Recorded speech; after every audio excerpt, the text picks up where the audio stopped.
My mom said, "You think you're better." I said, "I just stopped settling." She said it like a slap. We were in her kitchen, same faded yellow curtains from my childhood, same chipped mug in her hand. I'd just told her I got a promotion, manager at the marketing firm downtown. I thought she'd be proud. Instead, she sighed like I'd betrayed her. "You think you're better than us now, huh?" I froze. "What? No, I've just been working hard, Mom." She shook her head. "You moved to the city, stopped coming home, started talking like those people." Those people. She meant the ones who didn't live paycheck to paycheck, the ones who didn't give up on dreams because they were unrealistic. I looked around the kitchen, same fridge covered in expired coupons, same stack of unpaid bills near the toaster. It felt like time never moved here. "Mom, I'm just trying to do better," I said. She narrowed her eyes. "Better than who? Me?" That hurt, because no matter what she says, I know she worked herself to the bone raising me. 3 jobs, double shifts, no vacations. I used to think I'd spend my life repaying her, but now, every success felt like an accusation in her eyes. When I was younger, she'd tell me, "Don't end up like me, baby. Get out of this town. Be somebody." So I did. I got scholarships,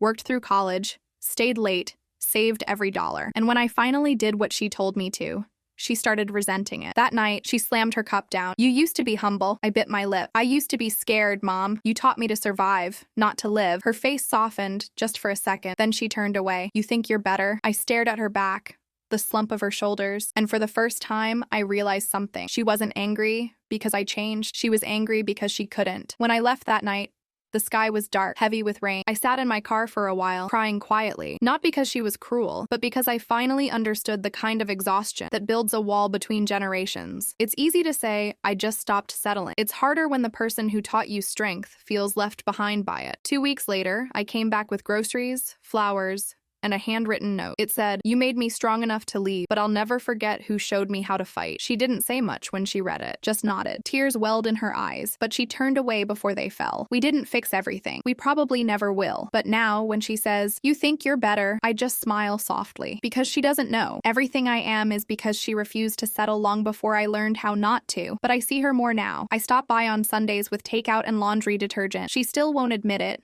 but she likes when I visit. Sometimes she'll tell me about her week, about the neighbor's cat or the old TV that finally gave out. Other times, we just sit there in silence, watching old reruns like we used to when the power finally came back on after blackouts. The last time I was there, she asked, "You really happy out there?" I nodded. "I am." She smiled faintly. "Good, just don't forget where you came from." I couldn't. "Even if I tried," I said. She didn't respond, just looked at me like she finally saw the little girl who'd once promised to buy her a house someday. For a moment, we weren't mother and daughter divided by pride. We were just 2 women, both tired, both trying to make peace with the choices that kept us alive. When I left, she stood at the door and said, "Drive safe, okay?" And for the first time in years, it didn't sound like a goodbye. It sounded like a beginning.